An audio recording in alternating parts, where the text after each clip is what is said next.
लाल किले पे जाने से ही था। तो लाल किले पे तो पहुंच गया वीर। आपको याद होगा कि 2014 का जब चुनाव प्रचार शुरू हुआ तो हमारे जो आज के प्रधानमंत्री हैं, प्रातः स्मरणीय आदरणीय नरेंद्र मोदी जी, उन्होंने छत्तीसगढ़ के अंबिकापुर में एक नकली लाल किले से भाषण दिया था। 2 करोड़ रुपए में वो लाल किला था बनवाया गया था, जिस पर चढ़ करके हमारे जो थे तत्कालीन गुजरात के मुख्यमंत्री जो थे वो प्रधानमंत्री बन करके उन्होंने नकल दिया था, डमी भाषण। लेकिन राहुल गांधी ने तो आज असली लाल किले से भाषण दिया है एक तरीके से। मतलब ये चुनौती जो है वो लाल किले से लाल किले को दे दी गई है। फर्जी लाल किले को चुनौती जो है वो असली लाल किले से अब चुनौती दे दी गई है। मुझे लगता है कि ये एक टर्निंग पॉइंट जो है भारत की राजनीति में, आज का दिन जो है निश्चित तौर पर माना जाएगा। और जैसा कि हमारी साथी मीनू जैन जी कह रही थी कि ये 108 जो है बहुत महत्वपूर्ण दिन है, और आज कांग्रेस ने भी इसको स्वीकार किया कि ये 108वां दिन जो है बहुत महत्वपूर्ण दिन है। और हमारे यहाँ देखिए एक साथी मीनू जैन जी भी बैठी हुई हैं और हमारे स्वामी अखिल स्वामी जी बैठे हुए हैं। तो 2 धर्माचार्य जो हैं वो तो हमारे इस पैनल में ही बैठे हुए हैं। और अधिकांश लोग जो है, मुझे लगता है मुझे और प्रोफेसर रविकांत जी को छोड़ के बाकी सब जो है इस भारत जोड़ो यात्रा से होकर के भी आए हैं। तो ये एक सामूहिक आवाज जो है वो निकल रही है कि राहुल गांधी जो है वो बढ़ चले हैं नए रास्ते की तरफ, और यहाँ से एक तगड़ी टक्कर जो है वो निश्चित तौर पर मिलने वाली है।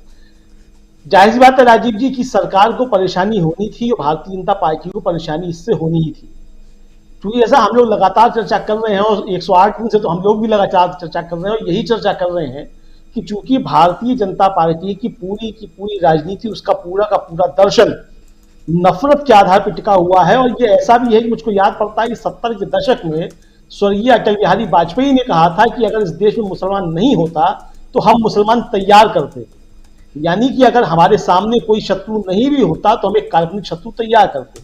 तो नफरत ही उनका एजेंडा है, कुल मिलाकर के नफरत पे ही उनकी पूरी राजनीति जो है वो टिकी हुई है। तो नफरत छोड़ो भागो, अगर ये कामयाब होती है, नफरत खत्म होती है, तो भारतीय जनता पार्टी के लिए बहुत परेशानी का सबब बनने वाला है। तो भारतीय जनता पार्टी के अंदर इसके लिए निश्चित तौर पर परेशानी है और बेचैनी है, वो साफ तौर पर दिखाई भी पड़ रही है। अब कल जो है गृह राज्य मंत्री का भी बयान आ गया कि राहुल गांधी जो है अगर उनकी यात्रा वो कोविड प्रोटोकॉल का पालन करते हैं तो यात्रा जारी रहेगी। अरे भाई, तो पहले प्रोटोकॉल क्या है वो तो बताओ देश को। राहुल गांधी को तो बता रहे हो, देश को मालूम नहीं है कोविड प्रोटोकॉल क्या है। आप मास्क लगाए घूम रहे हैं प्रधानमंत्री संसद के अंदर, बाहर मास्क नहीं लगाए हुए हैं। तो यह संसद के अंदर राहुल गांधी की यात्रा में ही मास्क लगाए जाने हैं। तो देश को तो मालूम पड़े कोविड प्रोटोकॉल क्या है, अभी तक आपका प्रोटोकॉल तैयार नहीं हुआ है। और जिस चीन को लेकर के बात हो रही थी, उस चीन में जो है नवंबर में ज्यादा मृत्यु हुई थी कोरोना को लेकर के, दिसंबर में कम हुई है अभी तक। ये आज आ रही है खबरें कुल मिला के। तो ये जो जिस तरीके से बेचैनी राजीव जी, तो ये साफ तौर पर भारतीय जनता पार्टी की बेचैनी को दर्शाता है। और आज राहुल गांधी जिस तरीके से लगातार हमलावर हुए हैं, आपने बीच में कहा कि अडानी और अंबानी का नाम लेकर के सीधे जो है कोई राजनेता पहली बार जो है वो इस तरीके से बोल रहा है। नहीं, पहली बार नहीं है राजीव जी, ये दूसरी बार है। पहली बार जो है वो प्रातः स्मरणीय दूसरे जो हैं आदरणीय श्री केजरीवाल जी जो हैं वो बोले थे, उन्होंने बाकायदा FIR लॉन्च कराई थी मुकेश अंबानी के नाम।